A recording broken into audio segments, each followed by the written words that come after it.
I would now like to call the October 15th, 2025 Longmont Sustainability Advisory Board meeting to order. Could we please start the roll call? Yes, Robert Davidson. Here. Daniel Leonard. Here. Corkett Oneron. Here. Jeff Garrick is not going to be able to join us today. Ethan Augreen. Here. Alex Solomeo is not here yet. Alyssa Harding. Here. All right. Staff members Lisa Knobloch here. Susan Bartlett here. Heather McIntyre is here, and no council member Popkin yet. Chairing of quorum. All right, thank you. We'll start with the land acknowledgement statement. We acknowledge that Longmont sits on the traditional territory of the Cheyenne, Arapaho, Ute, and other indigenous peoples. We honor the history, the living and spiritual connection that the first peoples have with this land.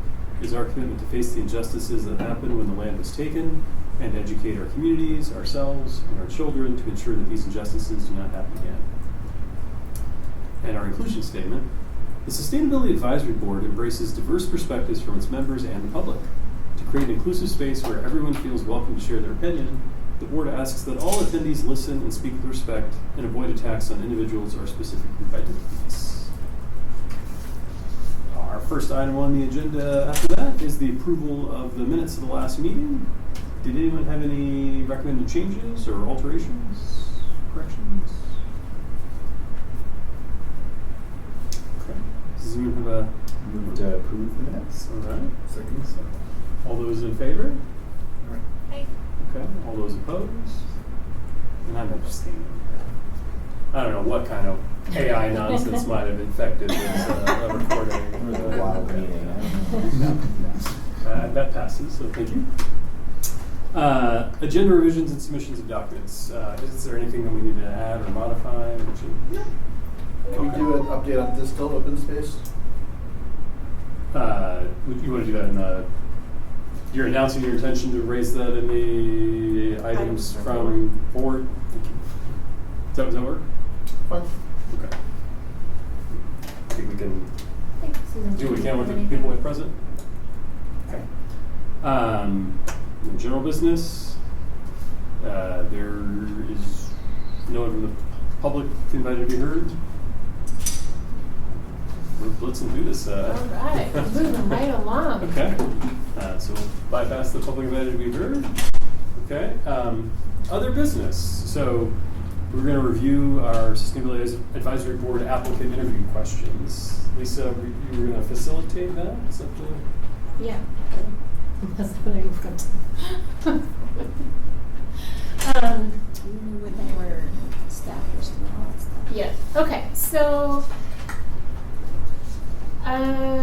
a few years ago, council. So this is in your packet. So in 2022, council tasked the advisory boards with having more involvement in identifying oncoming board members. So I think council recognized, especially as you all have experienced, the rapid fire interview process, that they weren't always necessarily the best ones to be deciding who were good folks to be coming onto the boards, and that they really valued the inputs of the existing board members in that process.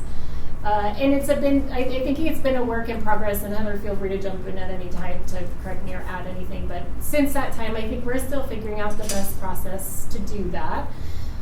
So initially, along with that, they had asked to create a set of pre-interview questions so that we could get into more in depth in the topic area of the board itself, and have a way to objectively rank applicants. And I believe actually those questions predated the boards actually doing the interviews, and it was something that council had asked the staff for quite some time ago to what are the questions that we should be asking for these interviews. Yeah. So, but it was still like they had asked staff to provide questions to council, so we weren't involved in that process. It was more like, hey, if you could ask some questions, what would they be? That's where this initial set of questions came from. I do think we revised it a bit, although I could be misremembering when we started the process with the board members. That might be a little too far back for me to remember exactly, but regardless, this is the set of questions that you all go through now. And I think in the last interview process, many of you identified that these might not be the best set of questions to be asking at this point in time. We've evolved quite a bit, and we wanted to, and it sounds like we were not the only board that had similar feedback. There were other boards also that asked if they could revisit kind of this process as well. So I think this is the first piece, and then I think there was another kind of component around folks having interest in having a different process around the interviews themselves. So do we want to start with the process itself and then talk about questions? I feel like that might make more sense, but I'm going to leave it to you all to kind of help lead that. So yeah. Can I ask, so City Council's expectation is that we send them our recommendations for those positions, or do they want to rank up all the candidates? So depending on the number of interview or candidates who apply for it, they ask for the top 3 for the vacancies, or what your top recommendations are for those vacancies. So typically we have 3 openings or a couple of openings, so we generally do the top 3 candidates for that they would then interview as a second interview. They still have the decision-making authority. Totally. Yeah.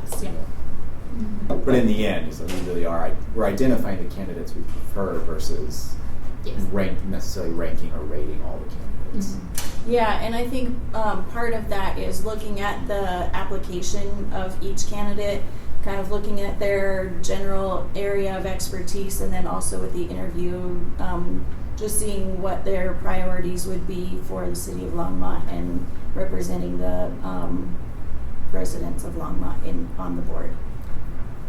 Are there certain competencies or gaps or like an expertise or personal experiences that we're trying to fill? Is that ever part of the conversation? Not necessarily, just basically whatever would align with what the scope of the Sustainability Advisory Board's purview is. Those would be something that you would kind of want to see if they have expertise or something that they would be able to advise council on in those capacities. And that's included in your agenda. That's directly from It's actually what Robert reads during the public invited to be heard section. Yeah, there we go. So this, that's minutes. That's the minutes, yeah. Sorry.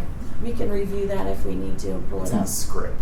Yeah. Yeah, sorry. Yeah. I just thought it might be helpful to see what it, but okay, maybe sorry, it's not in this agenda. I've got this. I can quickly.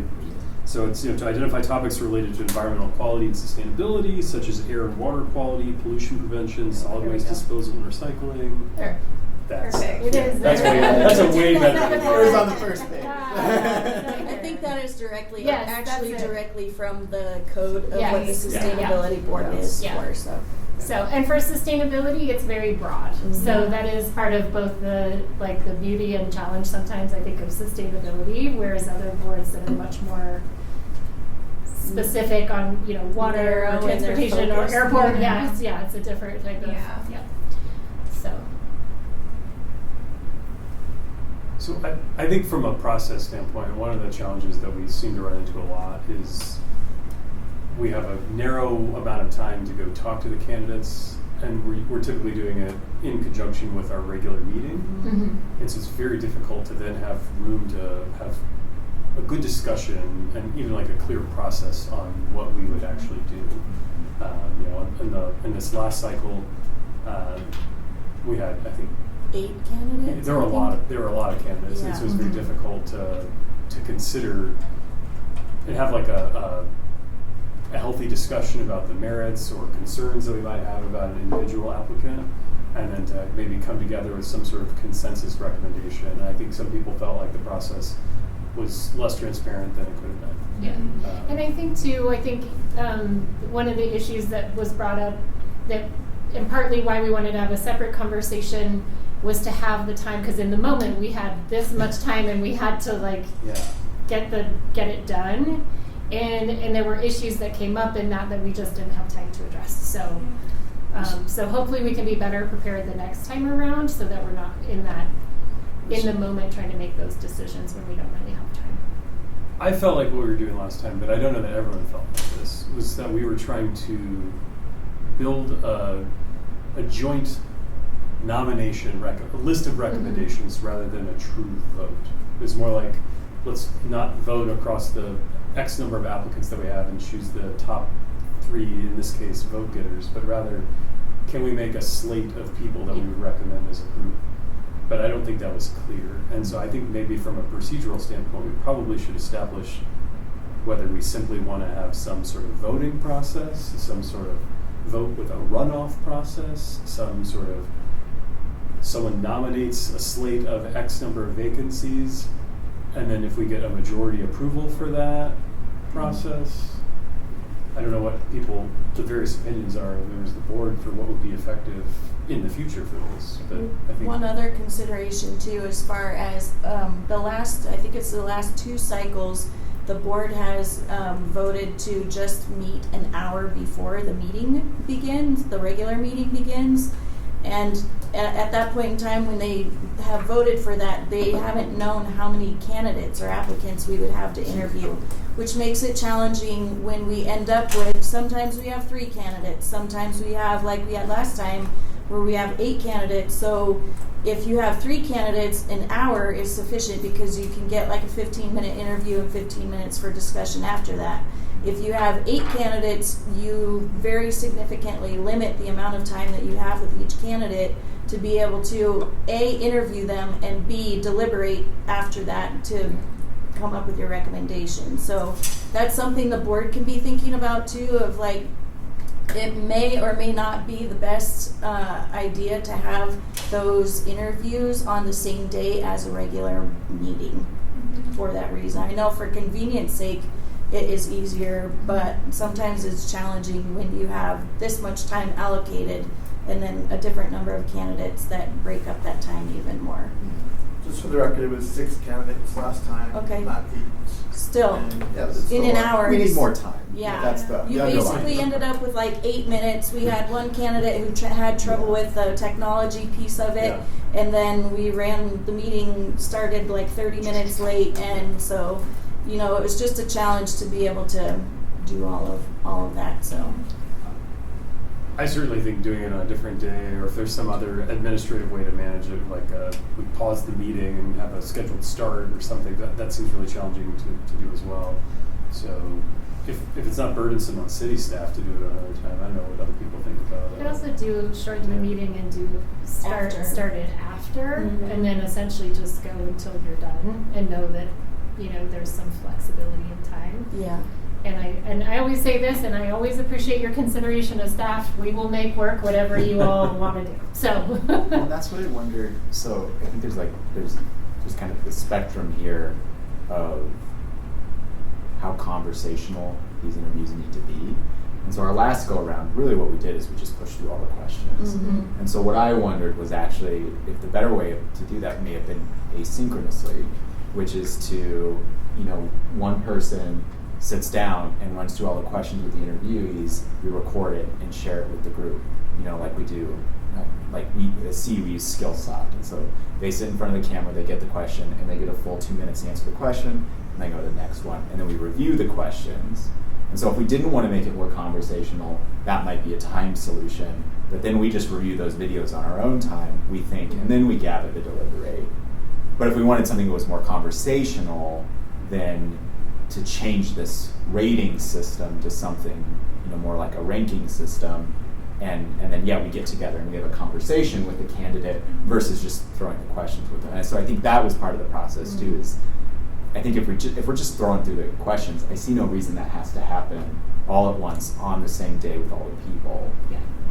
Yeah. Something that could happen too, and Heather, please again step in if I'm floating something that you don't think would fly, but if it were a matter of gathering together as a group to review interview videos, as staff, like if it's okay with, if that's the only role I'm performing in that, or you and I tag team or whatever it is, like we could do that recorded interview and then share it with folks ahead of time, and then you all could come and discuss as a group. Would that be, as long as we're following all of the We could do it that way, although I think you miss out on the interaction with the people, with the board Right. members, Right. Yeah. which I think is what council is also looking for Right. in your analysis as a board. Like how do they interact with the rest of the group to have some kind of sense of how you all will work together. Like, as a dynamic. Yeah. That's true. And the other piece of that is their instructions really to us are very kind of broad. We can have a subcommittee of people that would do the interviews on behalf of the board, or you could do the full board interviews. Yeah. I think We've the done first it time both we- ways. yeah, The the first first time year- we did it as I think Robert, you were part Charles. of that, right? Yeah. Where Robert and one other member, because if you have three, you have a meeting. So we did the subcommittee of two where they interviewed the candidates, and then they, on behalf of the board, made that decision. Other times we have done it where the full board does the interviews, and then you as a board deliberate and make that decision together. So you can do it a couple of different ways. The council has not given specific instructions on that. Kind of leaves it up to the board where that is, but the last 2 years it's been the preference of the board to do the full board interviews. Yeah, I think interaction is important. I mean, if we're spending time to this, we better know those people and understand who they are. Otherwise, we can just write it down and then read it and then give it a recommendation. I mean, and in terms of the full board or not, I'm pretty open to both. I'd almost leave that up till maybe to decide when the opportunity arises. Yeah. That aspect to Yeah. decide, do we want to do this as a full board or do we want to do this as a committee? Yeah, because Maybe people's that's- time looks different Yeah. at different Exactly. stages of the games. But I think, to make it more conversational is to carve out a serious amount of time to be able to sit down and talk to them, and that there's less pressure on the questions too. Yeah. Because I think that's an aspect is, if everyone gets the same questions, there's something to be said for a more equitable process that way, where everyone gets the same question and they're all ranked against the same questions. With the conversation, while that is what City Council is looking for, it is also it's intentionally inserting subjectivity into the process. Yeah. To say who's the right fit for this is to say who's the right cultural fit, who do I feel comfortable with, which maybe isn't necessarily the most equitable approach on this. I think we would still want something, Yeah. because We have there's to still, have there still questions. needs to be some way to say, like, it can't be solely conversational and Yeah. whatever. But I think what you get in that process is kind of a sense of the dynamic itself. Yeah. So I think I think that can be part of it, but I think also we need to have some way to actually say to be transparent about the decision making process. Yeah. If you're doing this sort of like ranking system with each of the questions, is then the expectation that when you provide the slate of recommendations, they are the people who have scored the highest, or are you taking into consideration some of those conversational, more of a cultural fit element? So these rankings is each individual member who is helping with the interviews does their own rating for each candidate, and then from there, then you all talk about the candidates and kind of as individuals, you have your own sense of who the top candidates would be. Then as a group collectively, you would deliberate through that to figure out, as a board, these are the ones that we're recommending. So it's not necessarily reliant on like an average of the total scorecard, like across the questions. Not necessarily. And these questions have been around for a while, and a lot of them have changed. So we can update them to be less questions. We definitely need to update them to be more relevant to what the city of Longmont is doing currently. But I do think that was part of what created some challenge in the last go round was that I think what would be helpful if we walked away with today. I think it's totally fine if we want to say, and that's what we've done in the previous years, is when it comes up, we can say, do you all want to do it subcommittee or you want to do it as full board?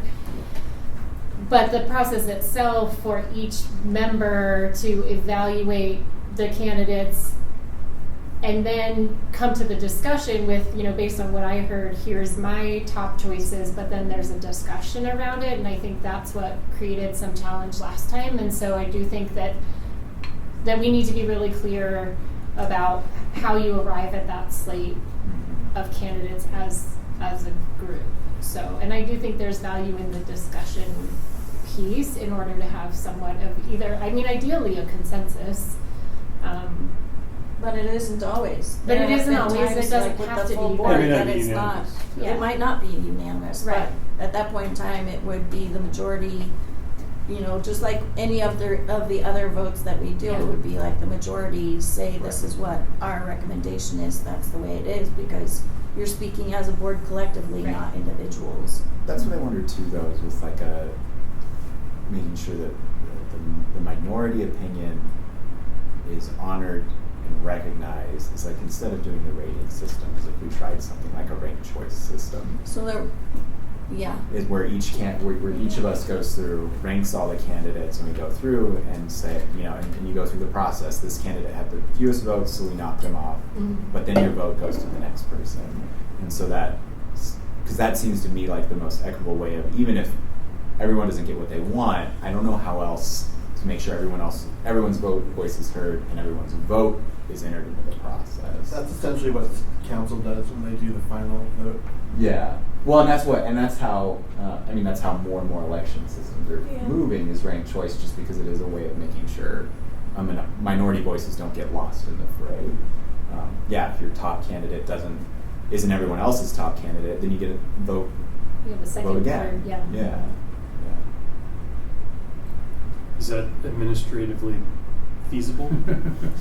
You guys I can think do we that just need to be- as you want to. This format is what every board uses. The questions are different, obviously Yeah. specific to the boards, but the rating for as you are going through the interviews, that is across the board how they do that. So I think you could still use this as your individual framework, Yeah. and then if you all say, okay, we go through this, I'm coming to this conversation with my top, with ranking all of ranked. them, yeah, and then go into the conversation, and then kind of bump people off sort of based on that. I think what I want to, there may need to be another step in there where there's an opportunity to discuss and deliberate. So Yeah. if you want to revisit your ranking, I don't want to introduce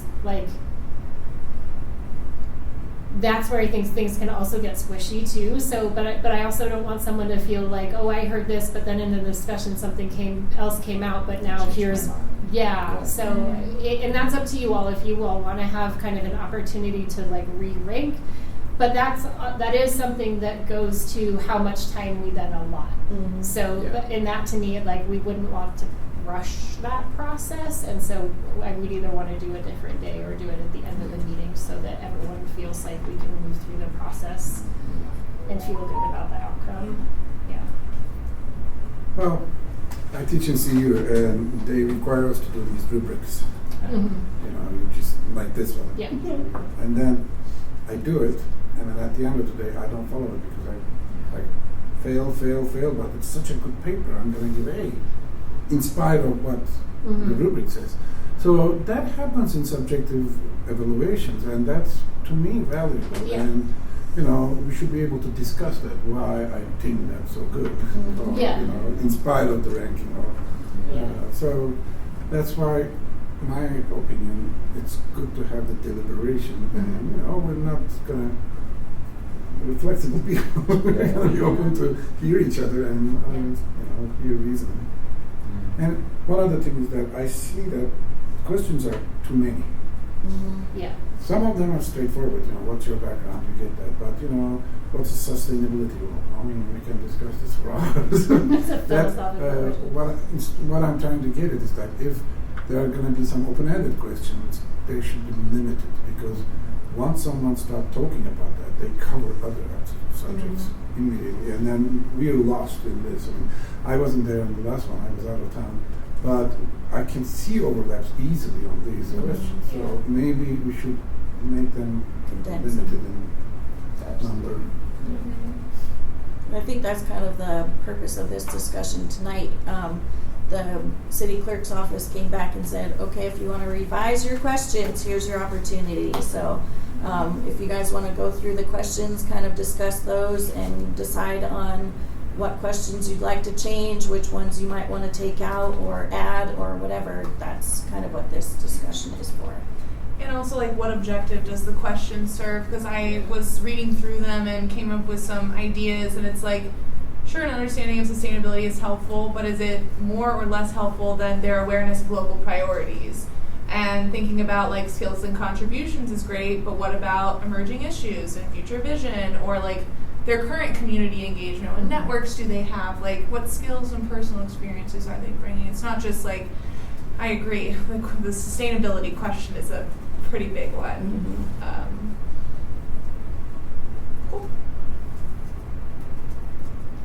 Do we want to go through Some questions. each of the questions and kind of give our take, or try to modify them, or delete them?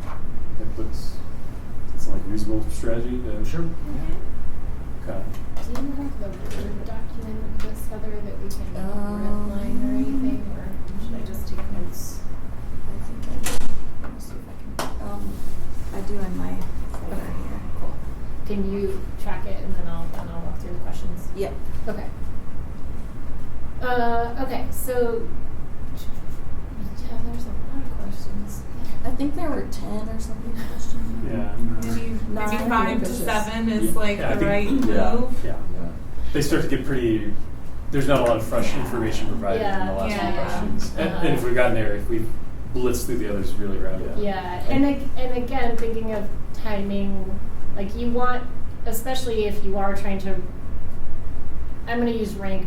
I don't love that word, so I'm just going to use it with the like. I can't think of a better word at this point, but like you want to make sure everyone has enough time to get through all the questions because you don't want to shortchange somebody. Yeah. And if you have 8 minutes and you're like, wait, you spent 5 minutes answering the first question, Yeah. so yeah. Aren't these the written questions?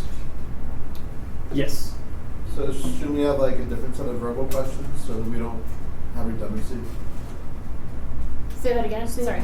These are the written questions. Yes. So then for the interview, when we're face to face with them, we should have a different set of verbal questions. Those are the. Oh no, these are the verbal questions. These are the ones we have been asking in the interview, so this is the opportunity to revise So, this. So you'll have the application itself, which as far as I know isn't changing, which is kind of like, you know, your background in Longmont, why are you interested in this board? And then these are the interview questions. Isn't there some redundancy between these and the written questions then? The what questions? The The written written questions questions and and these, isn't there application. redundancy? Yes, I think so. I Do think you it's- have the application? I think it's kind of. I think this why you interested in serving may be Correct. redundant. Yeah. And I Yes. think it's good. I mean, I think the question is, I think that if we're trying to get at, right, so we've had their application, I don't have we have their answers to those questions. I don't think we have to answer, I don't think we need information so much. It's like even the one like, have you served on other advisory boards? It's like, we should already know that, that's in your application. Mhm. Yeah. And so I think like to the nature of that question, if what we need to get at is tell us about the hardest experience you've had serving on a board. Tell us about a challenging, you know, a time you gave advice, and the advice wasn't, or something to the nature of giving us the quality of the person behind the information. Because a lot of these questions, it is just like regurgitating. I read that in your personal statement. I read that in your cover letter. I saw it in your application. But I think it's how we add color to the human being. I think is what these questions should get at. And I think, Alyssa, that's some of what you just brought up too, right? Is a little bit more of that kind of, yeah. Yeah, because if we're asking a question about the board, also one, does not serving on a board exclude you from being able to serve on this one? If we're thinking about access and equity, like, are the boards bilingual? Is the person applying? You know, like there's so many things to think about in terms of access for that. So I think if we're collecting the board question in the application, we could probably strike it from here. Yeah, I don't see much value in that question. The first two. Okay. Give me 1 second. So you guys don't have to worry about that. Oh, I think Heather's redlining. Real time. Okay. Thank you. Okay. This one experience or interest do you feel would be benefit to the board and the city?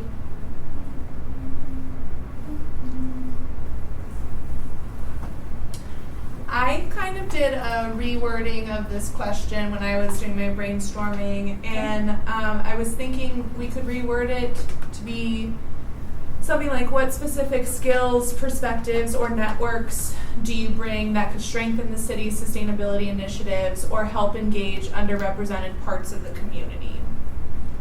I think it gets a little bit more into diversity without saying the word diversity, because we know that that's under hot pressure right now. Mm-hmm. But it still allows you to get a little bit of that personal touch in how they explain their experience, Mhm. while still trying to focus it on our initiatives and our goal for equity. I think it's great. Yeah. Can you Sure. do that one more time? Yeah. What specific skills, perspectives, or networks? Because I don't just want to say, what's your professional background, because that might not be the only place that our applicants have value. Skills, perspective, or networks do you bring that could strengthen the city's sustainability initiatives or help engage underrepresented parts of the community? I like where that's going, but I feel like it's a little too open-ended with all the or clauses. Sure. Hey, I'm open to revisions. I think you guys get the objective I'm trying Yeah, to achieve no, I with think it, though. yeah. Yeah. I mean, it's almost like what you could leave open-ended is, instead of skills, perspectives, is just to remove that. Is it what do you bring to this? Yeah. Yeah, because if it is something that's like, I just got to rely on my experience, or it is just this one thing Yeah. that is exceptional about They can me. pick their priority. Yeah, exactly. They can take it the way they want to take it. Yeah. Yeah. Not to derail, did we go through the written questions? I found the packet from before. Would it be helpful to read what we're going to get in responses Yeah, on that? yeah. Mhm. Yeah. I know I just went through it, but I don't remember. So, it took a minute. Yeah. So the first one is, tell us about yourself and why you'd like to be a member of this board, committee, or commission. We're interested in how long you've lived in Longmont, what motivated you to apply, what life, education, and employment experiences you have that help serve in this board, and any info you'd want to share about yourself. The second one is, what do you know about the issues facing this board, committee, or commission, and how do you think you could have an impact on these issues? And the third one is, do you have any special work experience, qualifications, or training that's related to your service on this board, or that you'd like to share with us? So those are the pretty pieces. substantive. Yeah. It is. Like, Yeah. if people do a good job answering it, you can tell a lot about. Yeah. I mean, this question What they is were. an opportunity to go further. Exactly. I like that. Yeah. Yeah. It tells me about that person. Yeah. And out of everything that they gave us, what's in their 2 minutes, what's the thing that they choose to talk Exactly. about? Yeah. So are we taking out the specific skills, perspectives, or networks? Yeah, I think, what do you bring that strengthens, and then the rest of it, I think, And was what was the okay. last part? What do you bring that could strengthen the city's sustainability initiatives or engage? Or help engage underrepresented parts of the community. I even changed that to and. Yeah. And that's the goal. This Mhm. board Yeah. is to be a Both. community represented. Yeah. Yeah. Yeah. That is also a random question that I had, is do we ever get like Spanish speaking applicants for this committee? Do we ever have bilingual support? 'Cause I know For this board, we have not had at this point in time, but Yeah. we would have bilingual support if we were to have a candidate who was Great. bilingual. That's great. Yeah. Or if we would have ASL interpreter if somebody needed that or something. Great. We have access to we've those. had bilingual folks, but I do think that speaks to a bigger conversation and issue that we've had in the city for a long time about representation. Yeah. And so there are other ways that we are working to build that level of capacity and literacy around like civic engagement and opportunities, and I think there's also like work to do as far as like structure of boards too, to be accessible. We changed the meeting of this board, the meeting time of this board several years ago, because we used to meet like, what was it, like 10 to 12 on Wednesday or something. It used to be during the day, like during the week. 30 to 5. Yeah, At one point. yeah, and it's progressively changed over time to enable accessibility for Yeah. other folks too. So it wasn't just like professionals where this could be like part of their job almost. Exactly. Yeah. Yeah. So, but I think there's still a lot of opportunity there. Yeah. Thank you. Yeah. This one, Just to recap, Okay. what do you bring that could strengthen the city's sustainability initiatives and help engage underrepresented communities? Okay. do you want those together or separate? Because thinking about if you're like kind of ranking people, do those things feel like they should be separate? Like, what do you bring to the board to strengthen sustainability initiatives, and what can you bring to help engage underrepresented? I think it's open-ended. I mean, Either they're going way. to take Okay. wherever they want to take, and Okay. it tells us something. I wanna Hopefully see- there's strength somewhere, right? Yeah, I mean, Okay. otherwise we're putting them on the spot, kind of like, oh, wow. When I want to see it, I just moved in here. I don't know anybody. It's like, Yeah. so are we going to fail you? but on the flip of that too is the candidates that understand why those two things go together. Yeah. Okay, Why it's okay. I important. just Yeah. want to think about Yeah. making it easy for folks kind of from the evaluation side of things. Yeah. Okay, this one, to me, I'm just providing my city perspective. You know, there's a reason why we also have this in part of our agenda, because I think it is one that I think is where, we can change it, because again, I think to your point, Alyssa, I don't want to exclude people that may not be coming into it with that expertise, but I do think there's an importance in making sure that people understand, and that could be part of the onboarding. It doesn't need to be like part of the application process, but making sure that people are clear about the roles and duties of the board, because it is pretty specific. Yeah. Although And it Well- would be helpful to have as part of the interview process, because if somebody comes in with their own personal agenda, not ready to represent the entire resident population, I think that could be part of like an intro piece, and again, I'm throwing things out so you all can Yeah. keep it or change it or whatever. Again, to have the opportunity for someone who might not necessarily have that expertise. But I think about also not wanting, wanting to set people up for success in their participation of this Yeah. board, and to make sure they have the right expectations coming in. So there's something about it is important to keep at some point in this process. I think don't we ask? But this is the third time we ask them this. Yeah. Because the Remind me that, Robert, is there a question similar? Because in the application process, you can't advance through the application. At least when I did it, you can't advance through until you've said, I have read the boards and commission. And then when you submit it, you have to do it again.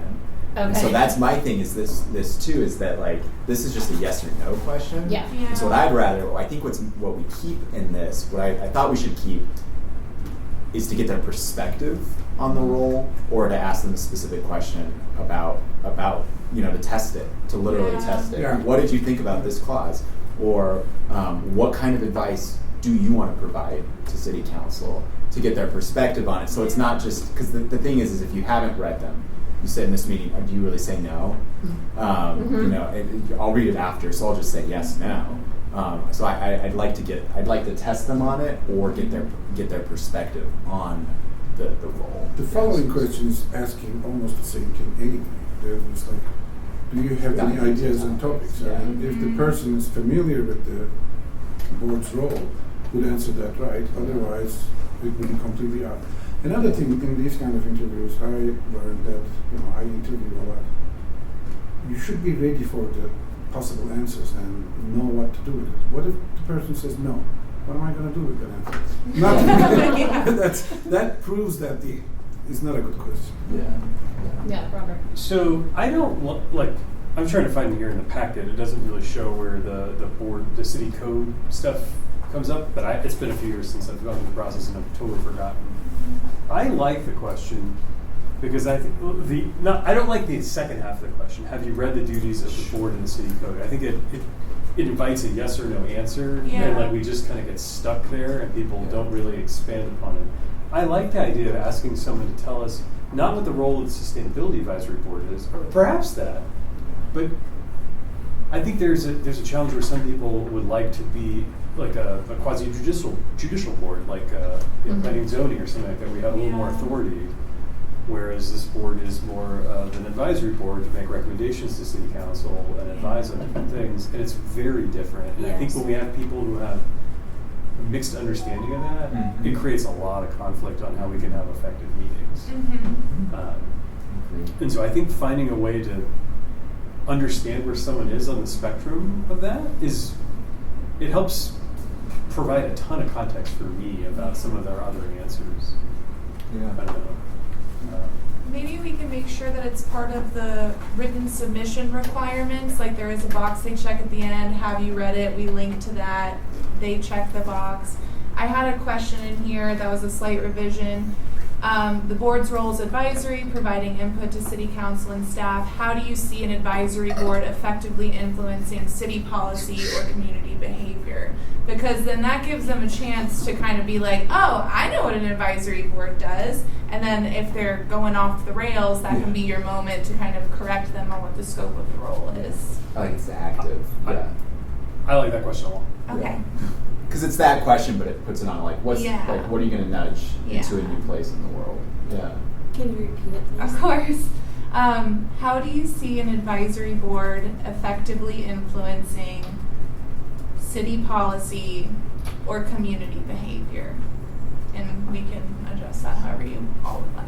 Maybe to remove C because they might interpret it as what other people do, and maybe make it more like what. I'm trying to how would you? Yeah. Or like in your role as an advisory board member, Yeah. how would you effectively influence There it is. city policy? Yeah. I suggest combining that question with the following, because again, there are a lot of overlaps between them. Mhm. You're asking almost the same question again. Yeah. So when you combine, again, they can take it wherever they want to. I mean, I'd almost with both of the. Do you have specific ideas? Explain your understanding. I would replace both of those with this. Yeah. Because I think those. Yeah, exactly, Yeah. exactly. That's a good idea. Ethan, you're quiet over there, and this is kind of a collaborative thing. I want to make sure we're giving you the space to engage.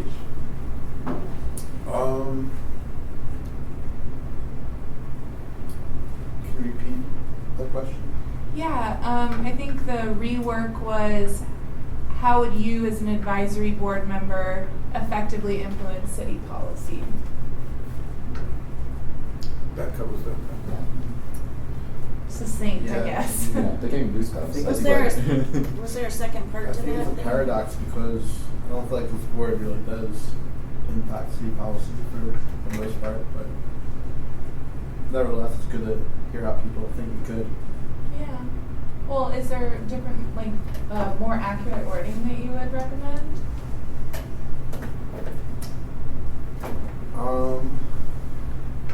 I think my issue is with the structure and the system of how this board interacts with the city and the advisory role rather than anything that can bring into question.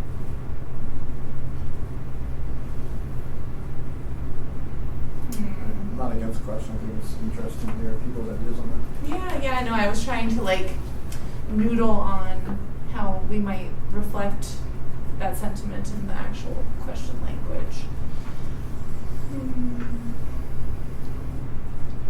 I think it's important to try to just get at their understanding of our role. Yeah. And it is a challenging role, right? Like we don't have direct influence, so how can we have the indirect influence Yeah. What do you do with what you got?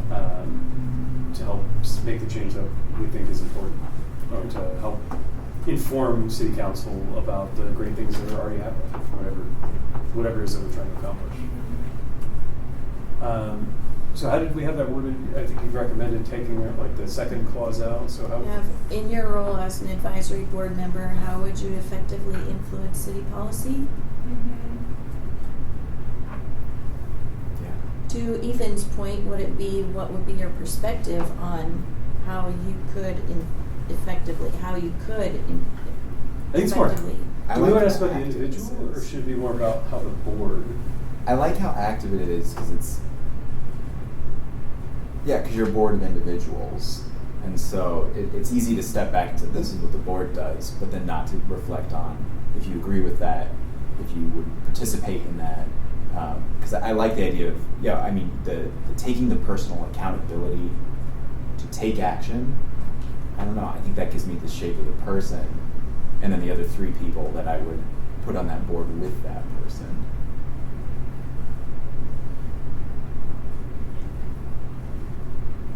That might be a little individualistic. So, sorry. No. I'm sorry. Fine.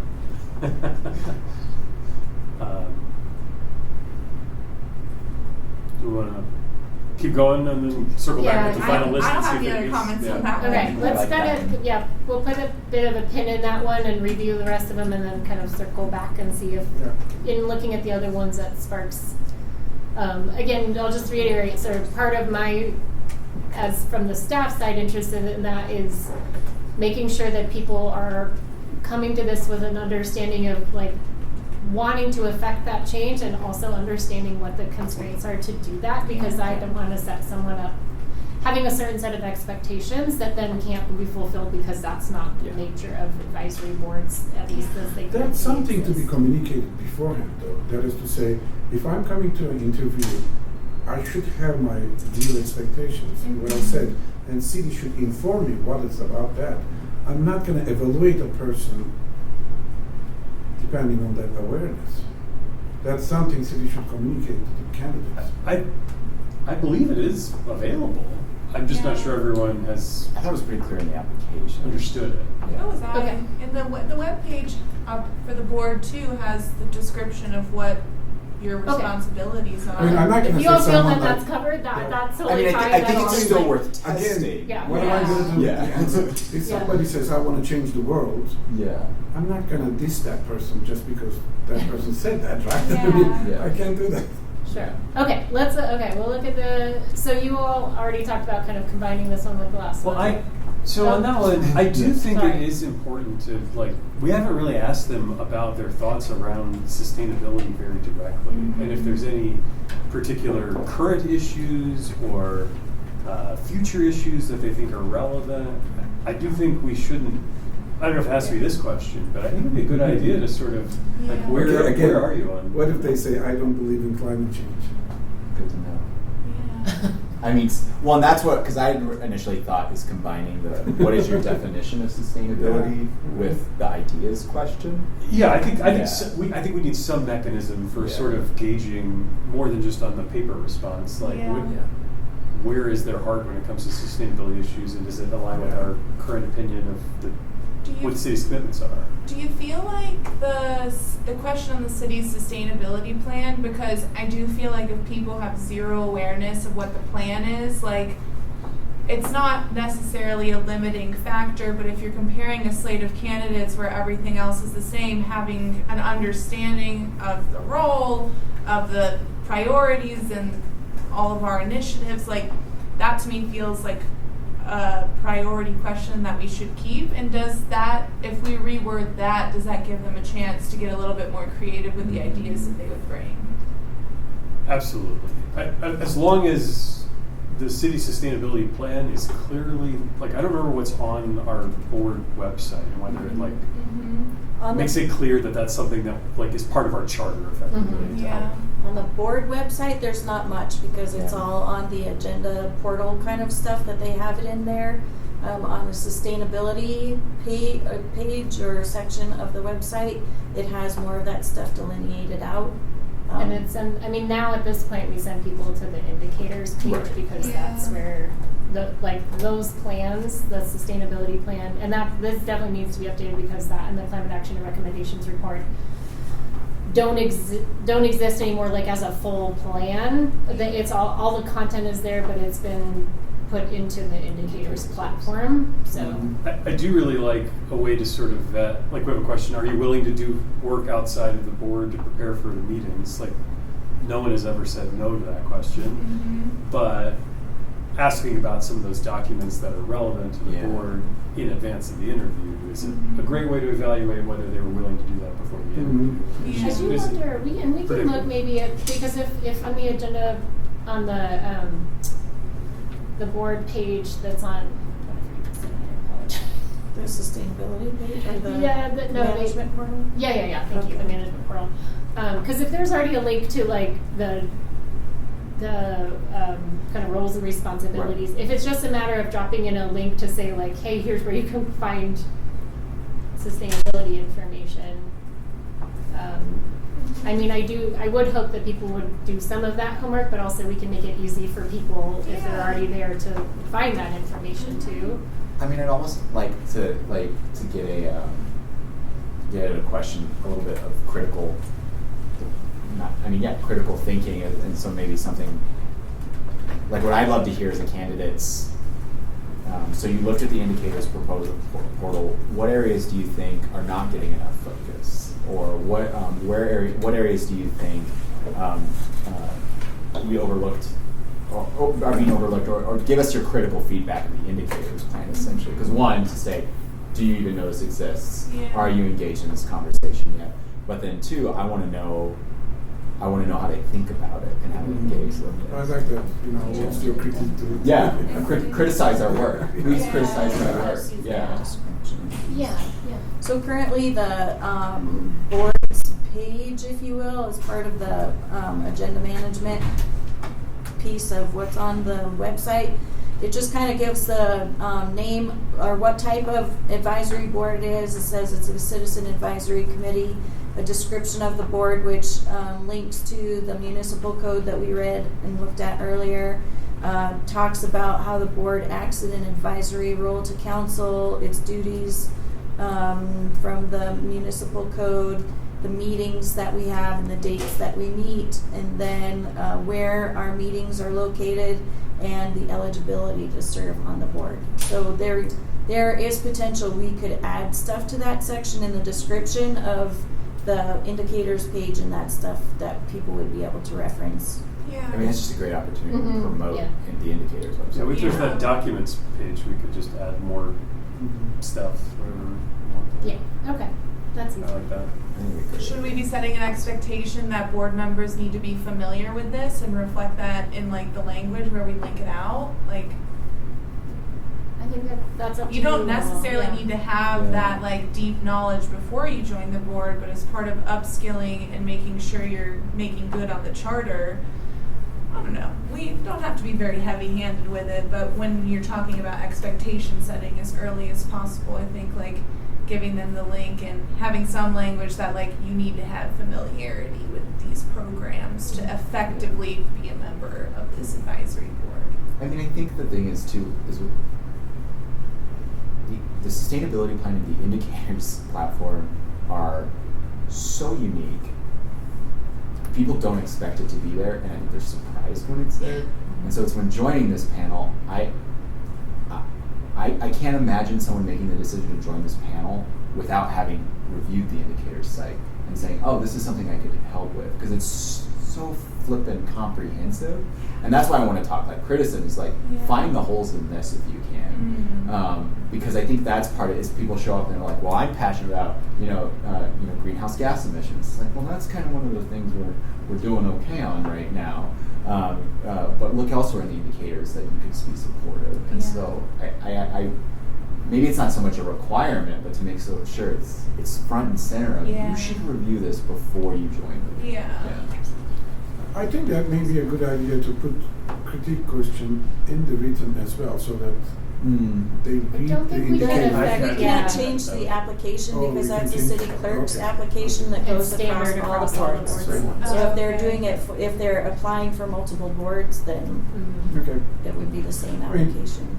I like that question. Mm-hmm. Critique, because it kind of respects them as well. That is to say, we're not testing you, Right. you're testing us. Yeah. Well, I also think that people, even if they haven't reviewed that, like it gives them an opportunity to give their pulse on the state of things today and where they think we can a qualified candidate will be able to answer that question in a way that may give us a lot of confidence, even if they haven't had a chance to, if they weren't aware of this existence. You don't have to know all the indicators to have gone through like a soul assessment and seen firsthand how we work on like whole home energy, or whole home health. So I think that's a really good addition. So did we get that written down? No. Not Not at this summarize time. that in So So is this the replacing the, do you have any specific ideas or topics? Is that what we're replacing I right think now? that kind of way already, right? This one is Yeah. removing? that one's Yeah. Sorry, I had to go unlock you're the good. doors out I there. think that's more of a revision to the city sustainability plan question Correct. 3 down. Yeah. If so, it's maybe if, Have you read the strategies in the plan? if you have reviewed reviewed Longmont indicators, can you provide think before you speak. If you've reviewed Longmont indicators, what areas of concern do you think have been overlooked or could be improved upon in the city of Longmont's sustainability planning? Yeah, something like that. Maybe an intro sentence would be helpful. Yeah. Like, Well, we track our progress on our There you sustainability go. Yeah, initiatives There it is. through the Thank you. Longmont Indicator site. yeah. Have you reviewed it, and what areas do you think we have to do better? Something along those Yeah. lines. Yeah, what opportunities do you see There or you go. something? A little, Yeah, a little more opportunities. positive. Yeah, Yeah. that's me. Yeah. But I think you got to give them the landscape in case they haven't. Yeah. Or So unaware. how about like something, this board tracks the city of Longmont's progress on sustainability goals through the Longmont indicators page? Yeah. Okay. And then we can look and see who's frantically typing that. Let me think on that. What a good question. We've never done that before. I think that's kind of welcoming BS answers because who's actually going to look at that before the interview unless they're instructed to? I mean, I think it's someone who's serious about serving on the board. I think that's the thing. I mean, so much of our work is centered on that program. I was serious, but I didn't look at it before Yeah. because I didn't know about it. And so I think one of You the know, things we need to do one is of the add things some that we documents. talked about is adding it to the section of the board's description, so I'll get that added before On the the web next page. Yeah. You rotation went there. of the recruitment process. Yeah. I think a lot of people are already familiar with the indicators who didn't even realize there was a sustainability advisory board to join because that was me. So we need to promote in both directions. is Yeah. what I'm saying. Yeah. Thank you for visiting Longmont Indicators. Would you like to serve on the board? Take this initial interest and apply it elsewhere. We skipped over the definition or understanding of sustainability question. I think this question, this very question, covers a lot of base. So Yeah. we get a good idea of what they think about sustainability It's after it's an answering the open-ended kind of free-flowing Yeah, because topic.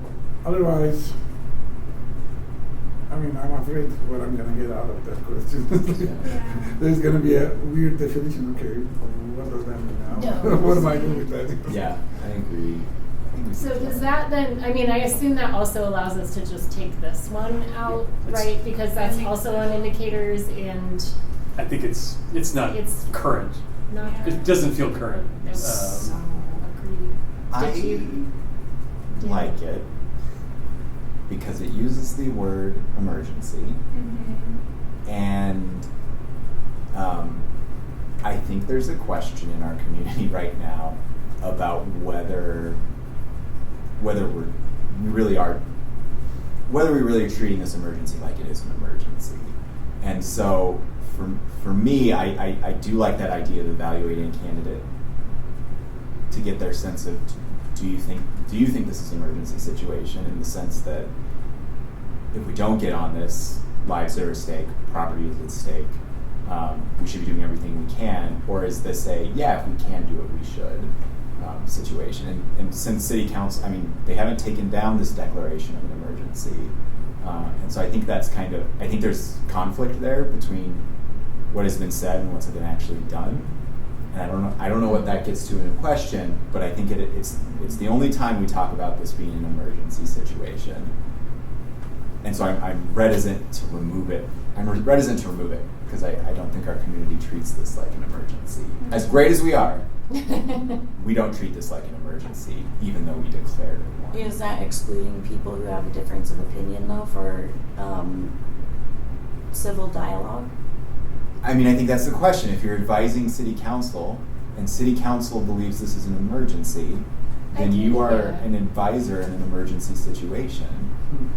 Yeah, because I do think, I think that's still good. Like, the purpose of the board is still to support and advise city council on the goals that they have identified within sustainability, which includes climate.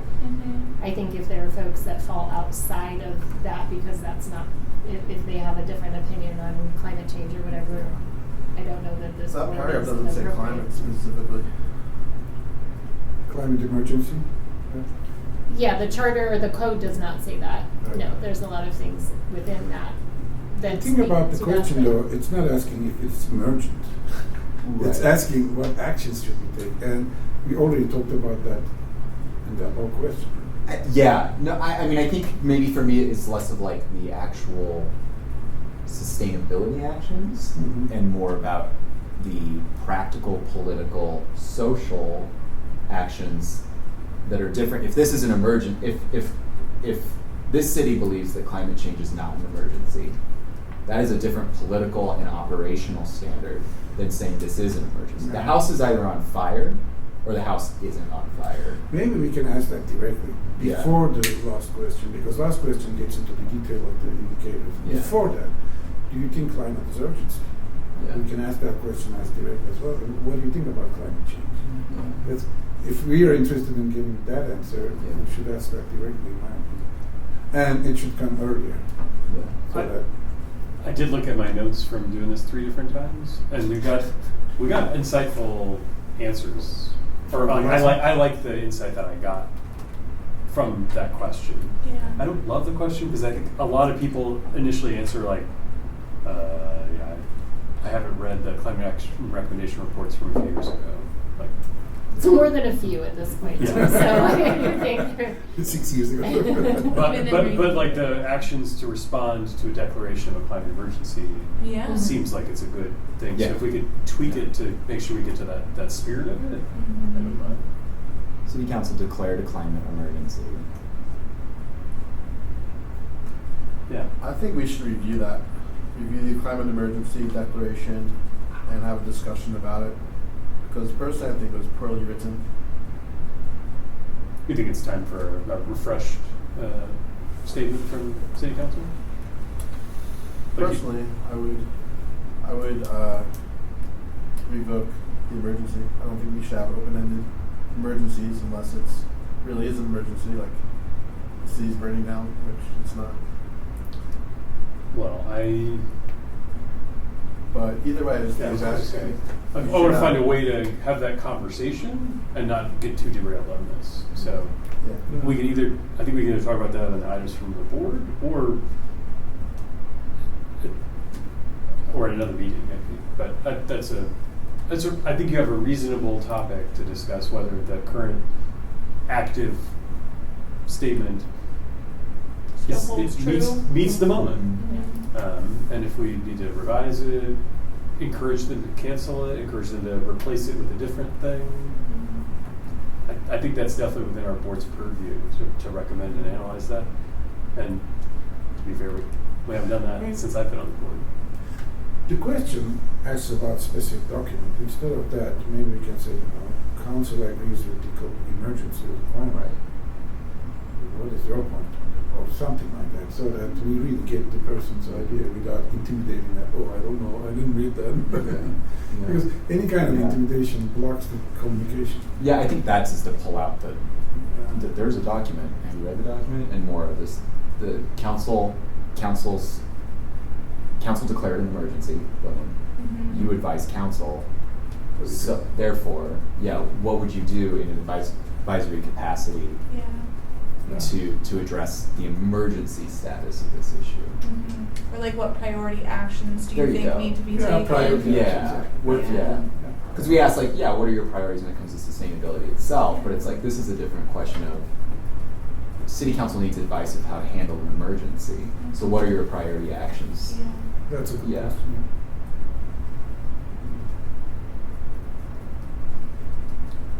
So how did we reword it or? So I left the first part of the question in there. In October 2019, the city passed the resolution declaring a climate emergency, what priority actions do you think? Maybe it's something like, To I think the last part of it still works. What priority actions do you think would be critical in responding to this emergency Yeah. status? Yeah, that's Yeah. good. To make it clear, we're not asking for your critique on the document. We're asking on the subject. say that one more time at the end. So the actions you think would be, so what priorities would you be critical in responding to this emergency? Keep it simple.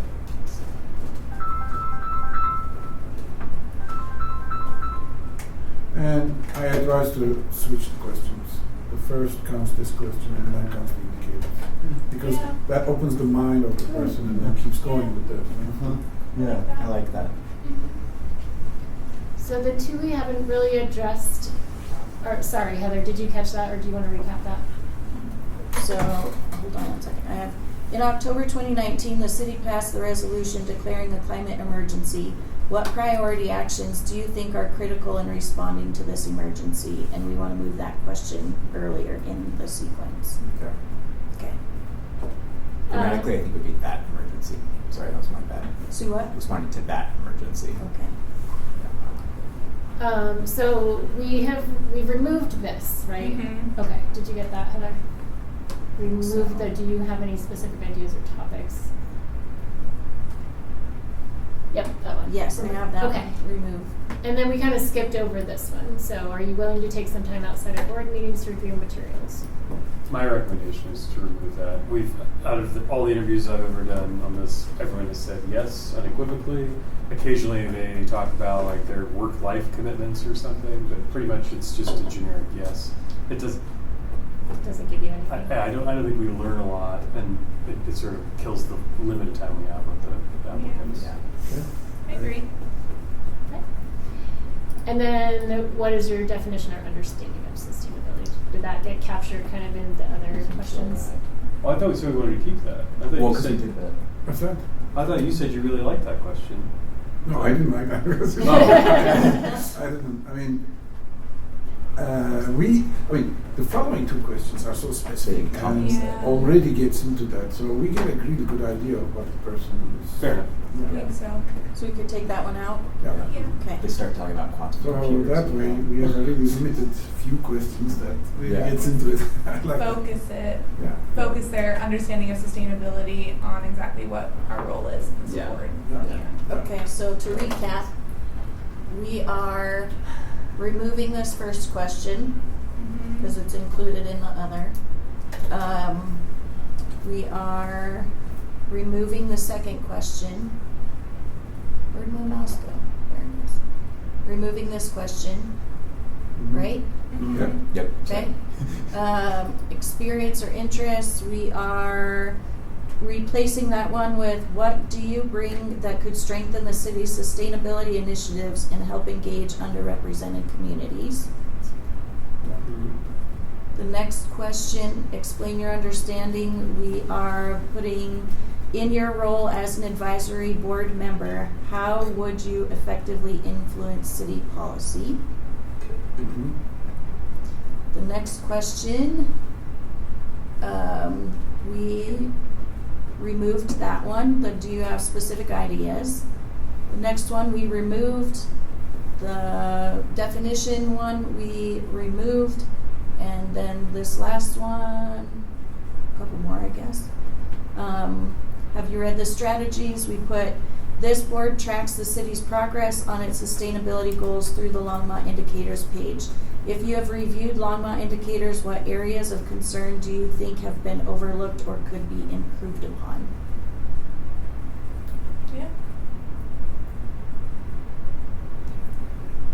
And then the last one, in October 2019, the city passed the resolution declaring a climate emergency. What priority actions do you think are critical in responding to that emergency? And we are moving that one above which one? The one before. Okay. Above the indicators one. Yeah, about the indicators. Okay. And there's, So yeah, that's great. so how many did we end up with? So that's 4. Perfect. Nice. And then Look I at think us. the final question that we always had was anything else to add? Yeah, And I think exactly. giving them an opportunity to sort That's a of, good.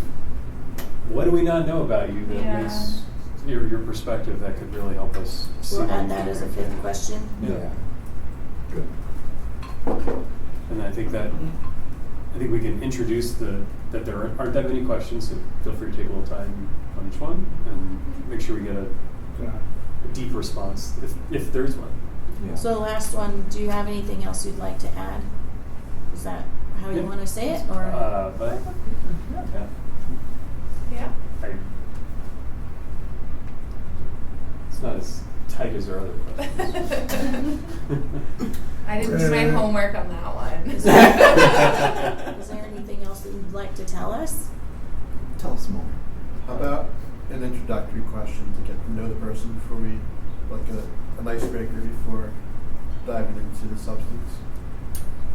I mean, I kind of feel like I get that from their personal statement because they give us cover letters.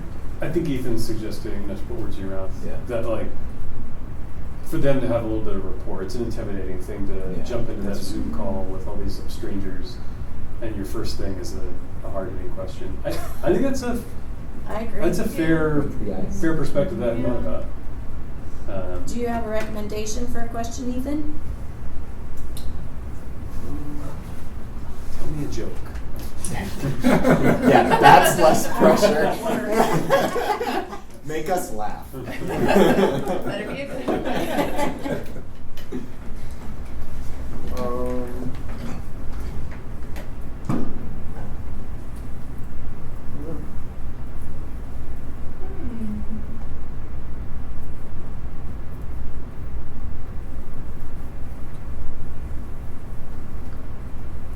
You know, maybe there- it's not bad to ask people that. Why are you interested in serving on the board? Question again, right? What It's- inspired you to apply? There you go. Yeah. Yeah, gives them a chance to have like a little bit of a personal thing that they've already thought about when they give their Yeah. written answers. So Specific instead of removing that one, you want to change it to what inspired you to apply? Yeah. Yeah. Yeah. That's fair. Specific so they don't wander off into just repeating their resume. Yeah. Yeah, or maybe that's what Or they inspired you do. to apply. They think they have something to Yeah. offer. Mhm. It's fun. I like that. That's good. That's a good addition. What inspired you to apply to serve on the Sustainability Advisory Board? Could also be Yeah. a cute story too, honestly.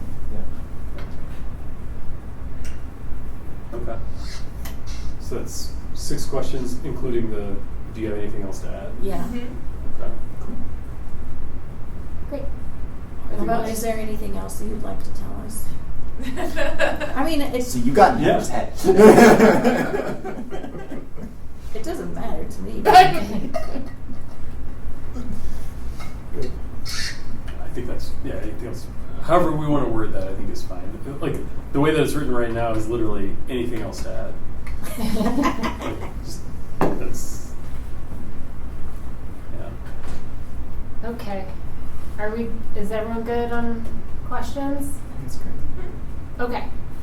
Before we move on to the next item on the agenda, do you all did we determine the procedural pieces about how, I think there was at least discussion about changing the time. I don't know that, and I don't know that you all have to land on a process today, but I think it was still open-ended around when you all get together to just, whether it's as a subcommittee or a whole board, Yeah. now we have revised questions, how you all want to approach that process. Do you all want to determine that today so that the next time around you all are ready? Or at least it's a little bit more defined than I think it has been. I think we should try to land on that.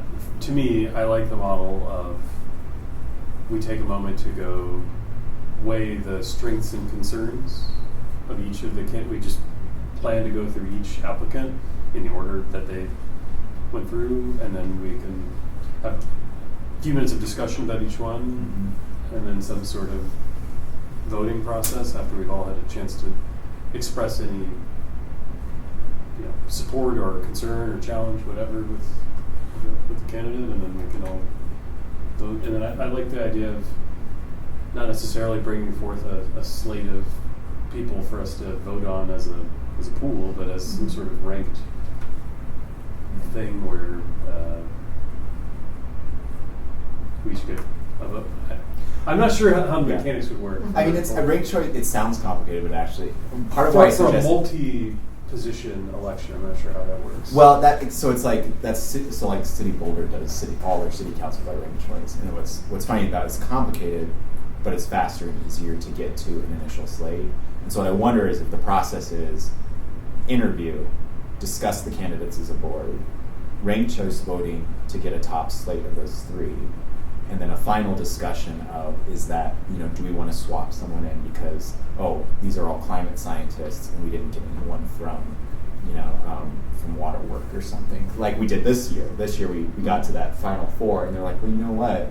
I think what we're missing here is representation because we had two weathermen, and so we swapped in, someone with a different perspective. And so I wonder if it's discussion, ranked choice to very quickly get us to a top pool of candidates that we're all excited about, and then a final discussion and vote on this slate. Does that make sense? Sure. So interview together, or subcommittee, I think could apply We can either figure way, it out right? there. Everyone goes to the interview with your questions. You score individually based on this rubric. Okay? Everyone has just a collective discussion. I right? like this person. Right, and this process, the score, again, using not great terminology, but the scoring on this is only to inform the discussion. Yeah. Right, it's not like you're tallying and saying Yeah. this person scored highest. It's just to say like I felt this person was strong because okay. And then you all would take a few minutes individually to do your ranked choice, Yeah. right? And then come back as a group and discuss that ranked choice and hopefully have a certain number that fall to the top. Maybe it's not initially your top three, but like you can easily sort of determine that's who's it. falling toward the bottom and who's falling toward the top. Yeah. Okay. You just put everyone into a spreadsheet and then go boop, boop, boop, and there's your top three. Yeah. Yeah. Okay. But so your proposal is that at the end of the day, we all have gone through this process Yeah. so that we can then propose X number of people, however many people we're supposed to be recommending in that year, Yeah. and then have a majority approval from the people who are in attendance for that group. Yeah. So Yeah. then you would say, when it kind of spits out, I'm oversimplifying, but like Yeah. spits out your top choices, then you all vote. Are we good? Like, I guess there's another discussion of like, do we want to swap anyone out for X, Y, and Z reasons? Yeah. And then here's our final slate. Vote whoever's present, and if that moves forward, then that's your recommendation to City Council. Okay. Is everyone? Procedurally, do we need to do anything like a I don't motion or think anything so. like I this, think or mostly we're just trying to do this before we're in the situation again, so that we have a better idea going into it the next Yeah. time around. I mostly want to move that we do all those things we just discussed and find a way to concisely restate that. Give me 20 minutes to write that up. Okay. What was the last step that you said after discussing if there are any changes, and then the last? To vote on the slate. Yeah, to vote on the slate. A standard majority vote. Yeah. Is that good with everyone? Yes. It just sounds fun. Clerk it, Ethan? Yeah. What I care about is that it's fair to all the applicants, and there's no last minute changes that are perceived as not being fair, which I thought was what happened last time. So does this process seem fair to you? In theory, but I think the last part how does the last part work? Like, where someone says, I want to swap out this person for another person, that's just one person deciding that? No, I I think think it- No, the whole board is. Yeah. We would need a majority endorsement of whoever it is that we would be recommending. Right, like someone would have to move, okay, I want to nominate candidate 1, candidate 4, and candidate 5 as our 3 people for this next cycle. And then there'd be a second, and then if we get a majority approval, then we do that, and if not, we gotta go Go back to the discussion. We gotta go I mean- and find a motion. it's probably not going to be arbitrary. After the ranking, if somebody says, "Oh, we should switch," there should be a good argument, and if it's convincing enough, then we're convinced. Otherwise, we're not convinced. Yeah. But I think you're right. Like clarity on what we're doing is what's That's the what's yeah. going to be key, right? It's not fair if there aren't rules that everyone's bound by. Yeah. And then I think the other piece that we talked about is moving the time to accommodate the full process. So, I think that's a yeah. Yeah. Okay. Maybe I'll bring snacks or something. So. Well, in that To a Zoom meeting. I brought the snacks, so Okay. okay. So Maybe it'll be an in-person. I don't know. We'll figure it out. Could be. I'm sorry. Caught up with being in person. Okay, can we close this part out and move on, or are we? I think so. Yeah. Thanks everyone for engaging Yes. discussion. We'll try to Thank get you. more procedurally or whatever is next. So item 11 was the 2026 sustainability tax process. So, Alrighty. Okay, well, you all have in your packet information about the sustainability tax. So this has been happening for quite some time. When it first, so oops, noise. It might be ice in the ice machine. Oh, okay. I thought it was like a mouse or something. I just assumed it was a squirrel. Yeah. So just a little bit of background for folks that have not been through this discussion before. In November 2020 or 2016, so Boulder County voters approved a countywide sustainability tax to fund sustainability infrastructure and programs. It was not a new tax. What it was taking the existing open tax of, I believe it was 5%, and allocating half of that to this new sustainability tax fund and maintaining the other half for open space. It sunsets in 2035, so it's 15 years. And then within the ballot language itself, it identified 6% tax. Okay, I didn't make that super clear. It allows for up to 10% of the total revenue of the sustainability tax to be distributed to Boulder County communities based on population to do their own sustainability work. Currently, and since then, it has been held at 6%. So currently 6% of that revenue, they could kick it up to 10%, but it's only ever been at 6%. That's a decision that the commissioners can make, county commissioners. And then that's split amongst the communities based on population. And then we go through an annual, what's called the Environmental Sustainability Matching Grant Program. In order to ask for those funds that are already pre-allocated to Longmont, we have to go through an application process to say this is what we want to spend our funds on this year. And then the commissioners still get the final approval for that, although as long as it falls within the lines of their eligibility requirements and the ballot language, there was like 5 sustainability topic areas that projects had to be within, then usually that's more of a formality.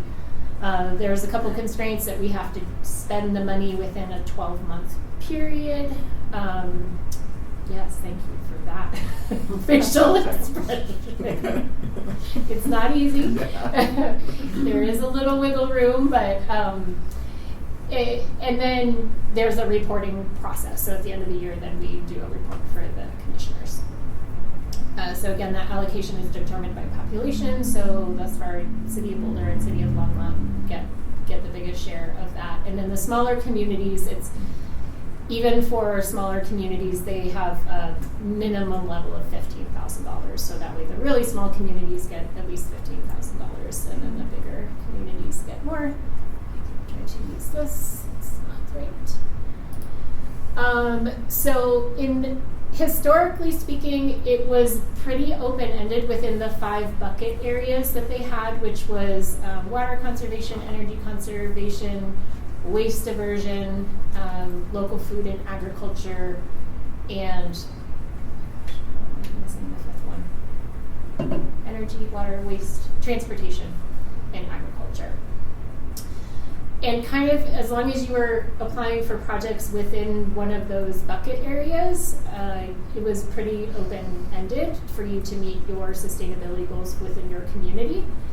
They had some pretty significant changes for the 2026 application, where they narrowed that quite a bit to focus on predetermined, what they're considering high impact policies and projects with a specific focus on greenhouse gas emissions reduction. So the commissioners really want to see projects that are really very focused on emissions reductions. And whereas in the past you could apply for however many projects you wanted to meet your allocation of funds, they're limiting that now to only 2 projects. Mm-hmm. So it's a change for this year, and so we've kind of utilized that new information. Way back when this process first started, we did a lot more engagement with staff and with this board and with ECAT and folks to say, like, hey, here's our priorities, help us narrow down the list of things that we should apply for. And just in the vein of setting expectations, we're just not in that place anymore. And also we have several, we've been building off of numerous projects over the last handful of years. So I did want to bring this to you for, mostly for the letter of support. We're just not in a place now to be saying, like, hey, here's all these things, help us kind of narrow down the list. So if for those of you that may have been part of those conversations early on, I just wanted to provide that context for folks. Oh gosh, I need to just close that. So in 2025, just for a refresh, we had, this was the amount of funding, that we were granted. How did I make it go backwards? There we go. It does require a 25% cash match, so it's around $200,000, which means our cash match is around $50,000. In 2025, we asked for money for a continuation. So again, this is part of what we've been building on for the heat resilience work. So we've used a number of the funds for the last few years in different aspects of our heat resilience and our cooling work. This year, we used it for our whole home health program, and we also used it for supporting alternative transportation accessibility. So bus stop improvements and funding our car share program. This year, it's very similar in terms of what we're estimating the revenue to be. It's slightly higher, but still around that $200,000 mark with a $50,000 cash match. We want to continue with the heat resilience and the whole home health program in particular. We've talked to this group about it before. We're wrapping up our second year. It's been hugely successful. We're starting to receive numbers that we're starting to able to analyze the data from that. We'll probably it'd be good to have Adam, who's our who runs that program, come to this group sometime maybe first quarter next year and actually provide you all with some of that data, because it's really exciting to see now that we've done how many homes have we done this year? I was thinking like 62 altogether. Okay. Not including the multifamily units. So over last year and this year, over 60 households, and then a project was specifically a multifamily housing project. So we have a good number of projects under our belt with a number of different measures that we're starting to be able to parse out that data. And we want to continue that program. That's 60 households with these funds?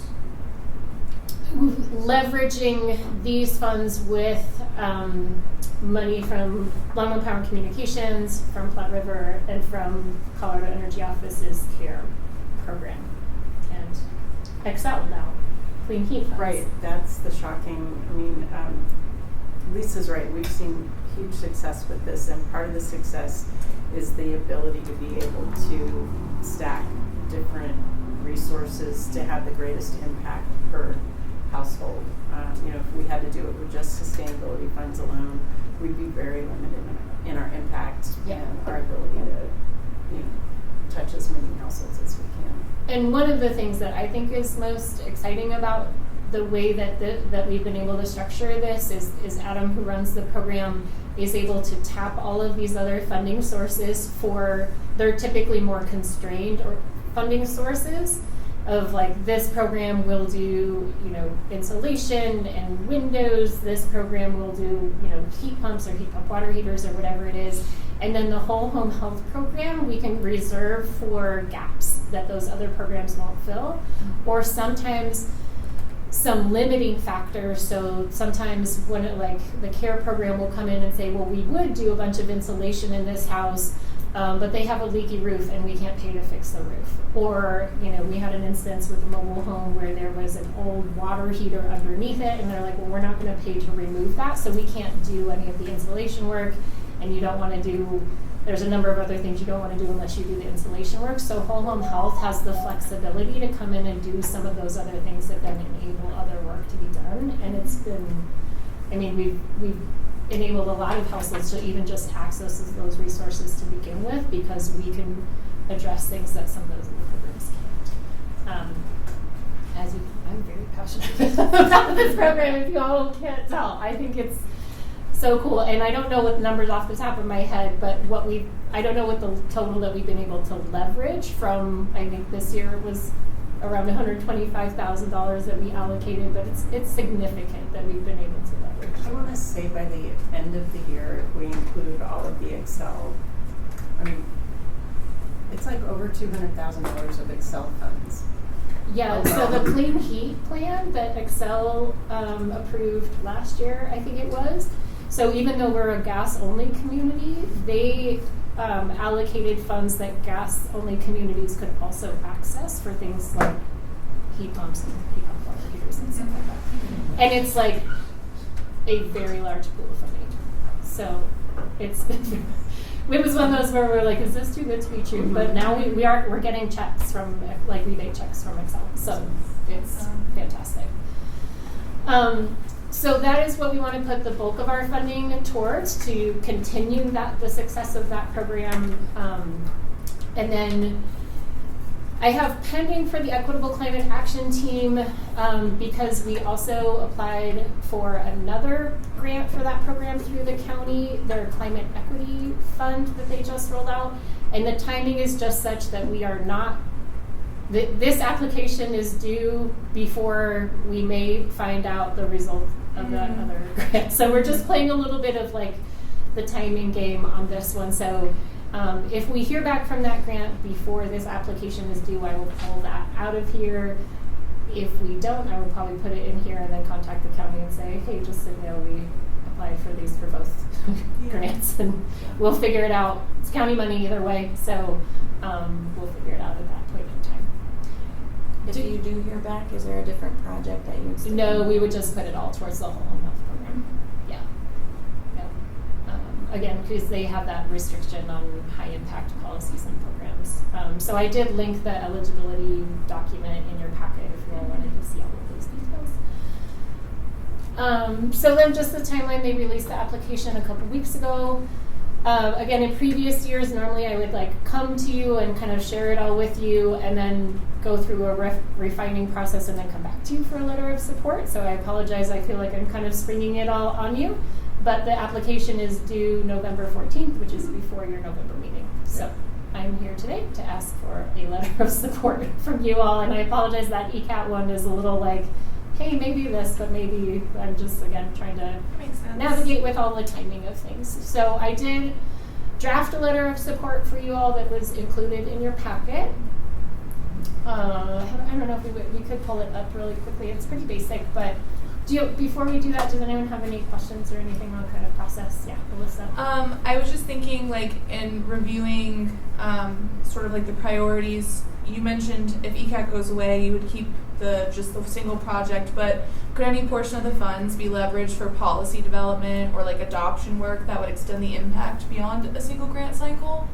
Because I know that's one of our for ECAT priorities. No, it would be if you removed ECAT, would there be a second source of funds? I understand that the scope of this is much more refined to greenhouse gas emissions reduction, but considering what I read in the packet, would that be on the table at all this year?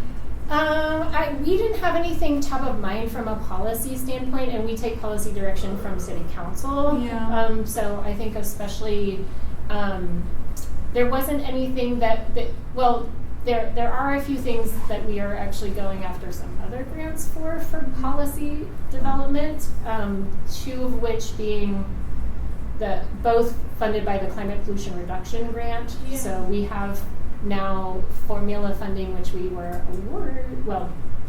tentatively awarded. Our We have to go- application is Our very application, exciting. yes, thank you. For $900,000 Whoa. from Dr. Cogg's Climate Pollution Reduction Grant Fund to advance building policy, Okay. like building Okay. code work that Yeah. we've talked to this group about. So we're looking to fund 2 positions to essentially take on the code coordinator work that Susan and I and our building services folks have been doing, and then an inspector to help make sure that as we are implementing those codes that everything is, all the new developments are following that process. So I think we have that kind of policy side covered. Yeah. And then we're also likely to apply for some transportation-related policy work through the state's climate pollution reduction grant. So I think we're pretty good, and based on where we're at with council priorities and stuff like that. So, and the other one that I'll mention, and then we also have another funding source, is the construction and demolition ordinance, and we have dedicated funding through the plastic pollution reduction grant, essentially like the plastic bag ban and fee. We have revenue that comes to us from that, and we're using some of that funds to develop that policy. But thank you, that's a great question. Sorry, that policy to develop the plastic Construction and demolition Construction. ordinance. Okay. Yeah, so we get remittances from when people still do get bags and pay the fee for those bags. We get a portion of those remittances that we can use for like zero waste programming and stuff. Yeah. Yeah, I mean, because those were the 2 thoughts I had, and not that it's an issue with this letter or anything, but what I was kind of chewing on and looking at the Boulder County area is, with greenhouse gas emissions, there's, I forget who just did the study, but there's just so much money going into greenhouse gas emissions, and one of the areas we're lagging nationally and in our community is in agriculture, and that's something as far as how we can prioritize that and get that into the mix. That's one of the things I'm kind of eyeing. And then also plastic pollution reduction, which I know is a priority for our city Yeah. as well, but particularly the agriculture and in Boulder County where we're losing our agricultural industries very quickly. That's something I'm just curious That's a about. good flag for us to put on kind of for next year, to think about how, and we can, when we have the conversation around regenerative agriculture, that'd be a good thing to Yeah. bring into that conversation of how could we look ahead to this grant to potentially see if there's funding we would want to set aside for anything specifically around agriculture, so that we can do the work ahead of time. Like I said, I apologize for springing this on you. I also felt like it got sprung on me a little bit, where it's like, oh, okay, here we go. So looking ahead, I think that that's a good opportunity, and I think Alec has kind of mentioned some interest in his expertise in that also on the ag side of things. So yeah, thank you for flagging that piece as well. Does the funding include overhead, or does it all go straight towards homes? It all goes straight towards homes. Yeah. We fund the staffing position, but that's out of our, it's a split position between Longmont Power Communications and Sustainability.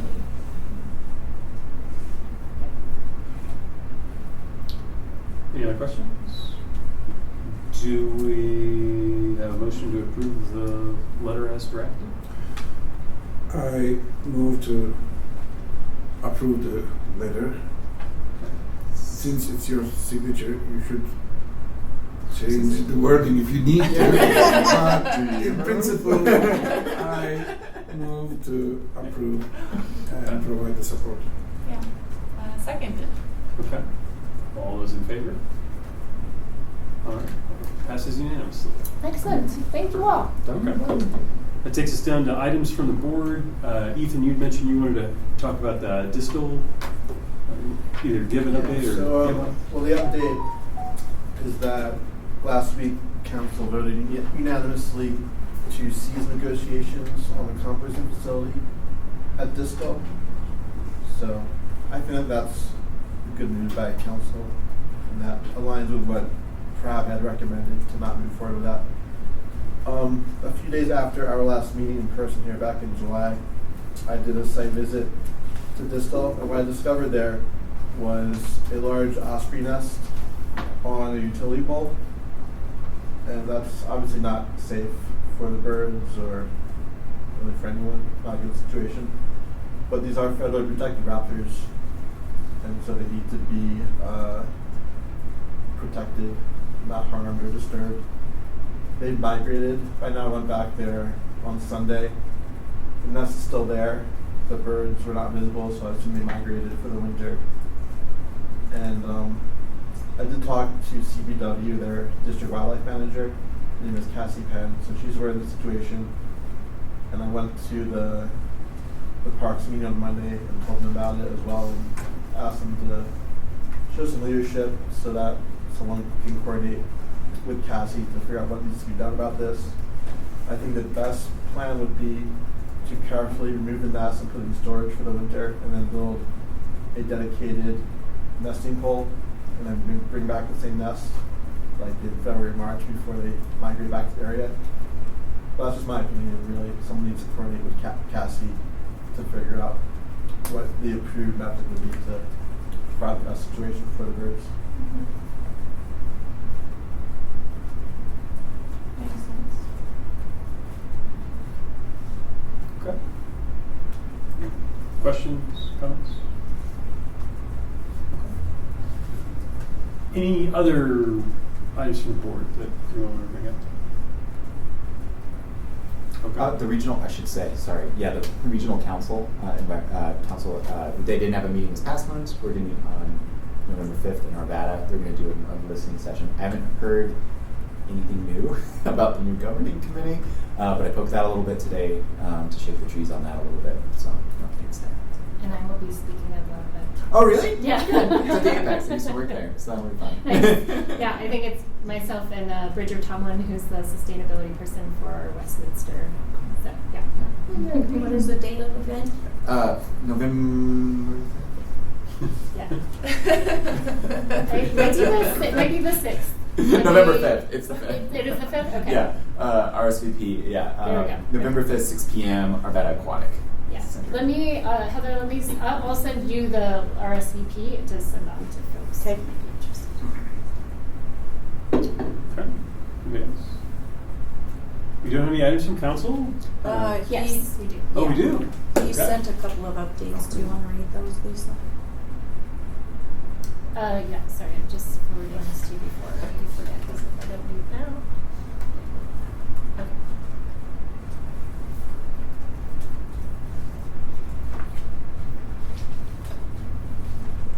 Okay, let's see. Okay, Councilmember Popkin apologizes that he's not able to meet or come to the meeting tonight, but he had 2 informational updates that he wanted us to share with him. The first of which is that the city is working on The city is working on a transition plan away from leaded fuel for aviation by January of 2026.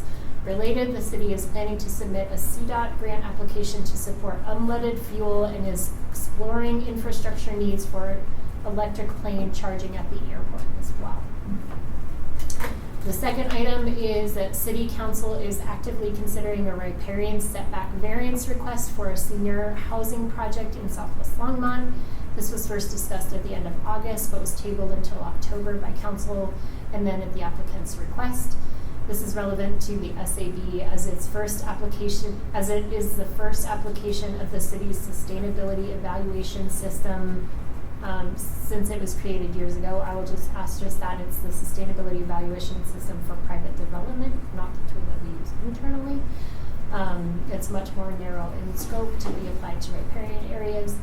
The recording of the August council meeting can be found here, and there's a link and materials here under item 12. We can share these with you so you all have those links.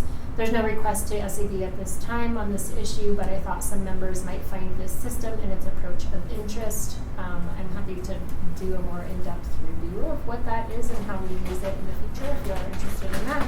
Sorry, tonight. Riparian? Riparian. Riparian?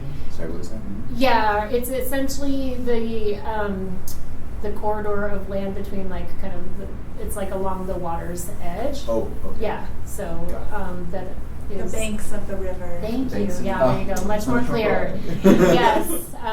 So we have a setback that's in our code that says you can only build up to Right. so close to the riparian area to protect habitat and connectivity for animals.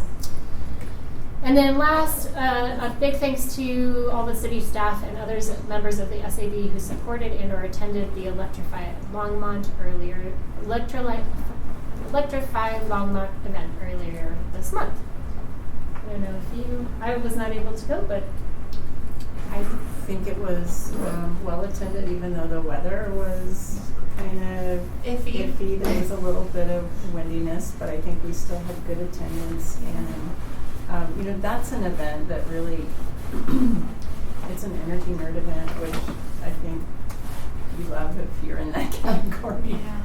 And we had lots of people with cars and a woman that was making chocolate chip cookies on some reflective load panels that she brought, and just really good conversations about what happens next, after December 2025. And so I think good exchanges and